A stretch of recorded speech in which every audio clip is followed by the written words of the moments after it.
सुप्रभात विद्यार्थीगण। अद्य मम प्रकरणम व्याकरण प्रकरणम वर्णम। विद्यार्थियों, आज जो है हमारी कक्षा में हम व्याकरण से शुरू कर रहे हैं।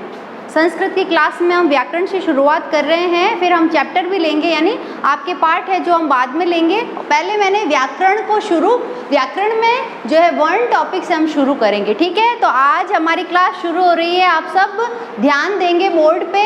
आपको अभी कुछ भी नहीं लिखना है, सिर्फ और सिर्फ सुनना है, बाद में आप इसे अपनी कॉपी में नोट करेंगे। तो क्लासेस ध्यान दीजिए। सबसे पहले मेरे को इस टॉपिक में कुछ भी आपको समझाना होगा तो मैं अलग से यहाँ पे आपको समझा दूंगी, एक्सप्लेन कर दूंगी, ठीक है। देखिए, व्याकरण लिखा है मैंने। सबसे पहले तो मैंने व्याकरण को तोड़ा है। वी धनांग धनक्री धन ल्यूट। इसको प्लस नहीं कहेंगे अपन, संस्कृत में धन बोलते हैं इसलिए मैं भी बोलती हूँ, ठीक है। तो वी उपसर्ग है, फिर आंग जो है ना वो चला जाएगा क्योंकि अलंत्य में है तो वो चला जाएगा, और वी आ क्री और ल्यूट, ये इसका संधि विच्छेद है, ठीक है। सबसे पहले व्याकरण का ही संधि विच्छेद आना चाहिए, उसके बाद में ये मैंने आपको सिखाया। फिर वर्ण का मतलब क्या होता है बच्चों? अक्षर। क्या होता है? अक्षर। अब हम इसको ये कहेंगे बच्चों कि जब कोई भी ध्वनि निकलती है मुंह से तो उसको क्या कहते हैं लिखित रूप में? अक्षर। जैसे मेरे मुंह से ध्वनि निकली अ, आ, ई, तो ये तो बोलने के रूप में ध्वनि है, लेकिन इसी को जब मैं लिख देती हूँ, जैसे मैंने लिख दिया अ, तो ऐसी ध्वनि जिसको लिखित रूप में हम लिख देते हैं तो वो क्या कहलाता है? अक्षर या वर्ण। देखो, वर्ण यानी अक्षर उस मूल ध्वनि को कहते हैं, ये इसकी परिभाषा है बच्चों। आपको कहेंगे अक्षर की परिभाषा बोलो, आप क्या बोलोगे कि भाई जो ध्वनि मुंह से निकली है उसका लिखित रूप ही क्या है? अक्षर है। वर्ण उस मूल ध्वनि को कहते हैं जिसके टुकड़े नहीं हो। और एक खास बात क्या है इसमें? इसके टुकड़े नहीं हो। अब मैंने बोला अ के टुकड़े होते हैं क्या? नहीं होते। आ, ई, ऊ, इनके टुकड़े होते हैं? नहीं होते हैं। तो वह मूल ध्वनि मेरे मुंह से निकल रही है ना ध्वनि, ऐसी ध्वनि जिसके टुकड़े नहीं हो वो क्या कहलाएगा? वर्ण। और वर्ण को क्या कहते हैं? अक्षर। समझ में आ रहा है आपको? हाँ, अब हम नेक्स्ट टॉपिक ले रहे हैं, मतलब नेक्स्ट पॉइंट ले रहे हैं। वर्णमाला। वर्णों का समूह वर्णमाला कहलाता है।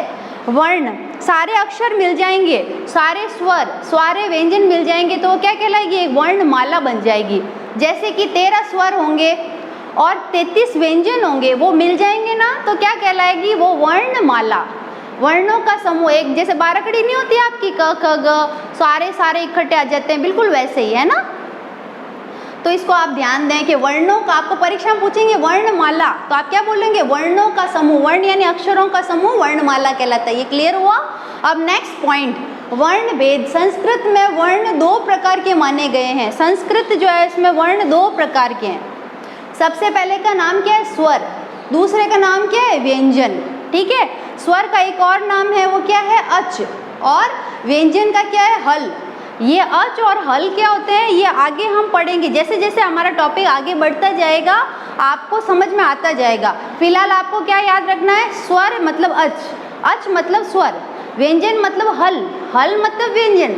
ये मैं आपको याद करवा रही हूँ, ठीक है, याद होना चाहिए क्लासेस। अब नेक्स्ट पॉइंट, इसमें मैंने स्वर यानी अच को पहले ले लिया, अब मैं पहले स्वर समझाऊंगी, है ना।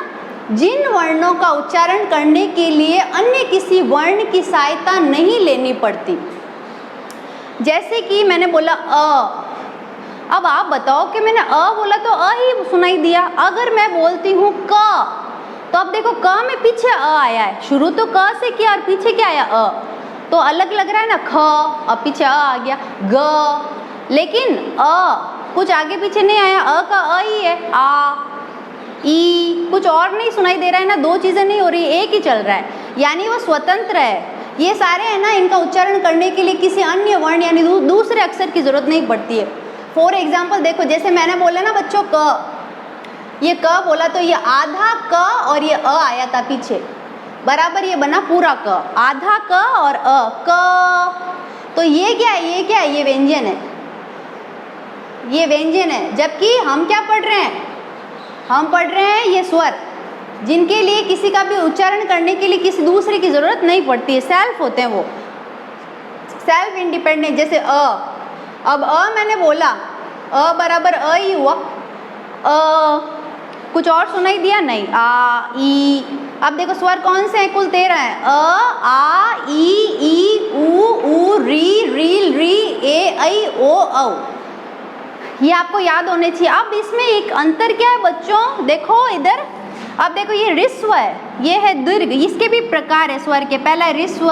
ऋस्व यानी क्या होता है बच्चों, इसको ह्रस्व नहीं ऋस्व पढ़ते हैं। ऋस्व यानी छोटा, दीर्घ यानी बड़ा। तो देखो अब ये अ है ना, अ छोटा है तो आ अपने आप ही क्या हो गया, बड़ा। तो ऋस्व में तो रखेंगे अ, और आ जो है दीर्घ में रखेंगे आ। फिर ऋस्व में रखेंगे ई, दीर्घ में रखेंगे बड़ा ई। फिर ऊ में रखेंगे, ऋस्व में रखेंगे छोटा ऊ, और दीर्घ में रखेंगे बड़ा ऊ। और फिर ऋस्व में रखेंगे री, और इसमें लिखेंगे बड़ा री। इसमें देखो एक चोटी है, इसमें 2 चोटी है ना, तो ये बड़ा री। और री जो है ना बच्चों, ये री एकलौता है, इसमें बड़ा री नहीं होता है ना। तो और फिर देखो ये ओ, फिर ये ए और औ, इनको भी हमने दीर्घ में रख दिया है और री तक ही है, तो ये तो कुल 5 हुए। अब बच्चों इसमें एक खास बात क्या नोट की हमने, अब देखो ये अ है, जब मैंने अ बोला तो कितना कम टाइम लगा, एक मात्रा का टाइम लग गया। मैंने बोला ये अ, अब मैंने बोला आ, तो क्या हुआ, डबल टाइम लगा डबल। अब मैंने ई बोल के छोड़ दिया, और फिर मैंने ये बड़ा ई बोला तो टाइम ज़्यादा लगा, ई है ना। तो इसमें तो एक मात्रा का समय लगा, किसमें, ऋस्व में। और दीर्घ में क्या लगा, 2 मात्रा का समय। अ के कंपैरिजन आ, ये टाइम ले लिया, ई, ऊ, तो ये 2 मात्रा हुआ, और ये क्या हुआ बच्चों, 1 मात्रा। ये भी आपको आना चाहिए। अब नेक्स्ट ये जो है ना प्ल्यूत स्वर, इसको हम पढ़ेंगे। प्ल्यूत स्वर में ये देखो मैंने ये अ के बाद में ये देखो ये अ लिखा मैंने, फिर देखो ये ऐसे किया, ऐसे का मतलब है 2 से भी अधिक मात्रा का समय, यानी 3 मात्रा का समय। ये 3 संस्कृत में ऐसे लिखते हैं, ठीक है। तो 3 मात्रा का समय कैसे होगा प्ल्यूत स्वर में, इसमें 1 मात्रा, इसमें 2, इसमें 3 मात्रा। हर एक में, ई में, ऊ में, री में, री में, ए में, ओ में, ऐ में, औ में, सब में 3 मात्रा। अब इसकी परिभाषा बोलती हूँ।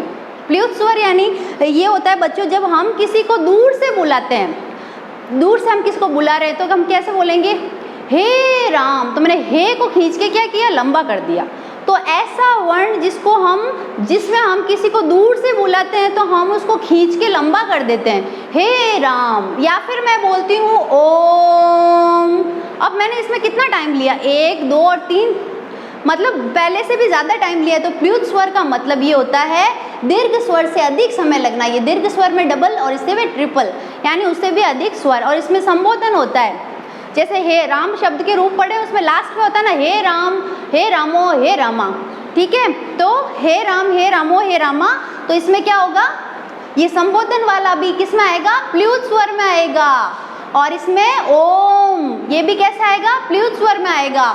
और हिंदी में अपन ओम ऐसे लिखते हैं ना, वो नहीं लिखना है, ये ओम शुद्ध ऐसे लिखते हैं, ठीक है स्टूडेंट्स। तो आज का हमारा ये टॉपिक आपको समझना है। इसके बाद में आज का हमारा होमवर्क देख लीजिए, स्वर वर्ण के प्रकार आपको याद करने हैं, ठीक है।